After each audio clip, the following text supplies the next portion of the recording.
day started at 9 a.m. She wanted to meet at 8:30, and basically.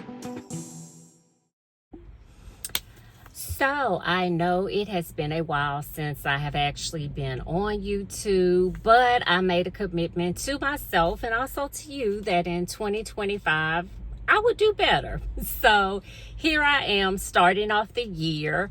And today I just kind of want to catch everyone up on, what has been going on in my life, because life has been lifing. And just kind of talk about the challenges of being unemployed in midlife. So if you follow me on Substack, you probably have already heard this story. I shared it with my followers on Substack back when it happened in December. But to make a long story short, in October of 2024, I accepted a job with the Urban League of Louisiana as a director of their Women's Resource Center, which was in my hometown.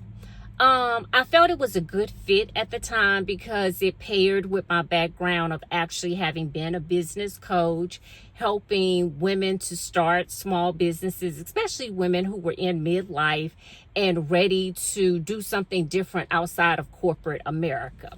So I thought hey, this would be a great way for me to kind of just reconnect, especially after, having losing my son back in 2023, that this would be a way for me kind of get my feet wet, but not have to think under pressure as much, versus being an entrepreneur, because everything falls on your shoulders when you're an entrepreneur. So interviewed for the job, and actually had interviewed for several positions and was up for being hired for all of the positions that I had interviewed with.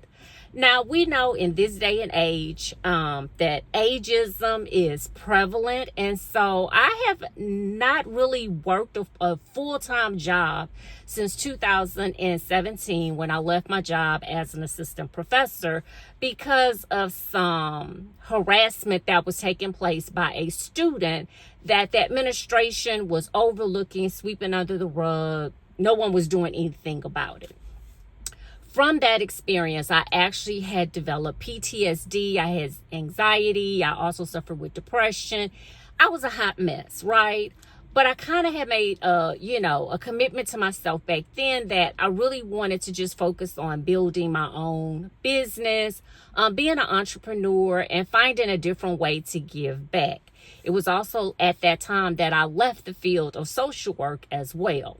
So fast forward to 2023, I lose my youngest son, and that it wasn't expected. It was unexpected. And I don't know, as a parent, losing a child is just very tragic. That's something that's hard for anyone to grasp, and you don't really heal from it. I heard people saying, once you heal, I'll circle back around. And it changes you as a person. It changes you to your core. So 2024, the majority of the year, I basically was a vegetable. And so I decided that, now I'm going to get back out there, get my feet wet. And I started putting out job applications. And fortunate for me, just about everyone that I had applied for, every job that I had applied for, reached back out to me. So I took this job as a director, and the red flags started in the onboarding process.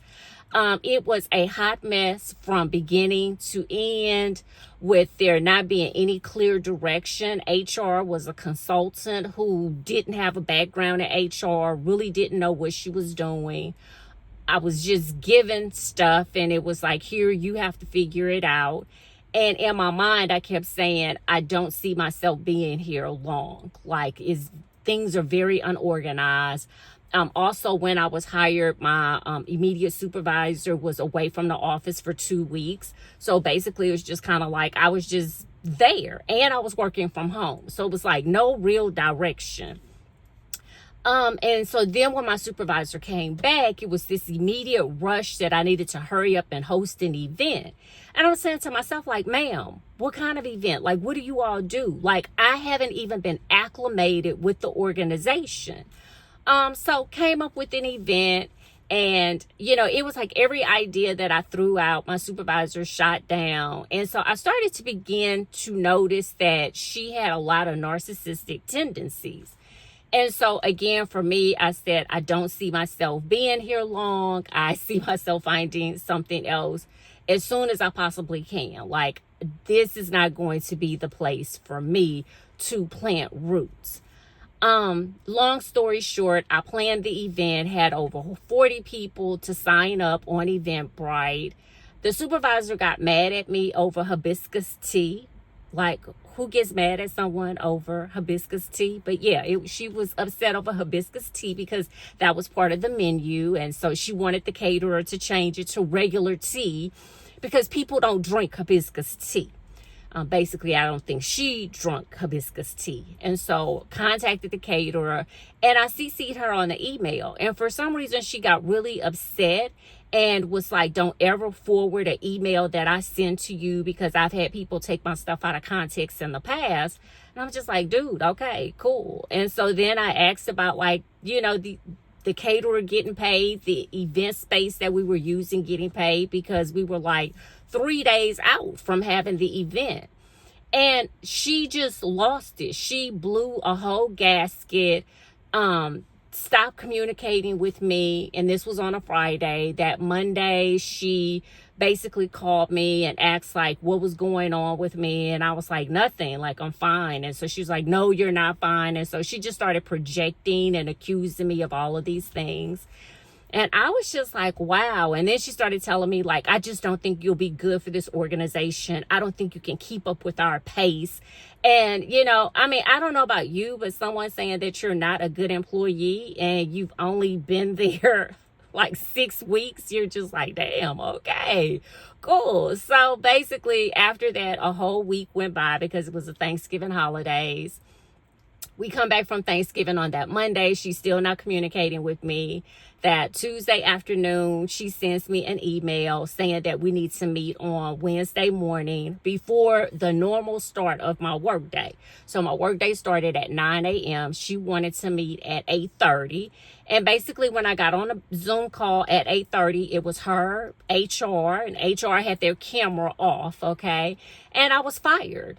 And I asked why I was being fired, and I was told that I was fired because someone wrote a letter saying that they were disappointed that the event had been canceled. Remember, I didn't cancel the event. She canceled the event. That my event had been canceled, but that they were really impressed with me, that I had come out, visited their business, sat down, talked with them. They were looking forward to working with me in the future. And so she felt that I influenced this person to write the letter, and that, the Urban League could not have people like me working for them who influence their clients. And I was like, you have got to be kidding me. So basically, yes, I was terminated. So let's keep it a buck, okay? Getting fired is devastating. It doesn't matter how old you are, what phase of your life you're in. If you are going to feel a certain type of way, it sends you on like this emotional roller coaster. You're really going to kind of go through the whole grief stage of denial. I can't believe this happened. Oh, I'm hurt. You're devastated. Then it's the blame. Who's at fault for this? On and on and on. Mind you, I also was dealing with the grief of my son, still kind of dealing with that. Having worked in a traumatic workplace, going through work trauma in the past. So still suffering with the PTSD from that experience, and just trying to make all of this make sense. Like, how did I get fired because someone wrote a letter? And how do you get mad over hibiscus tea? And me sending you an email, me forwarding your email to make changes to the menu to the caterer so they will know what was going on. It was just like, it was confusing. And, I had to sit down for a second and say, hey, like, none of this is your fault. You were working with someone who's basically a micromanager who had their own set of issues. Because, yes, she definitely was a micromanager. So, I'm dealing with, you're dealing with all of these different feelings and emotions. And so you're taken aback for a second. You're reeling for a second. And so for me, being fired, I had to realize that I had to take time for myself. I needed to regroup emotionally. The other thing was that I needed to come up with a strategic plan. Luckily, it was the holidays, and so it gave me time to really sit down. And, people are all wrapped up in other stuff, so life has kind of slowed down per se, and so I could actually sit down and plan out what do I want 2025 to look like for me. How do I see myself moving forward in 2025? I can honestly say after this experience that I don't see myself really going back into the corporate space, especially as a Black woman, because I've already been through this like twice. And so I'm just tired of getting hurt. I'm tired of the toxic workspaces. I'm tired of organizations who hire these toxic people and then they don't manage them. And when stuff happens, no one comes in and there's no checks and balances. It's just like they're allowed to do whatever they want to do. I personally just don't see myself going through that anymore. So I think for me moving forward in 2025, I'm really just kind of going to focus on myself.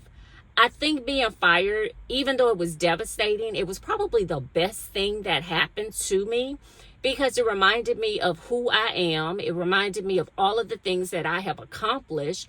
And it reminded me that I really don't need a job. I wanted a job, but I don't need a job, and that I can survive without one because I've been surviving without one since 2017.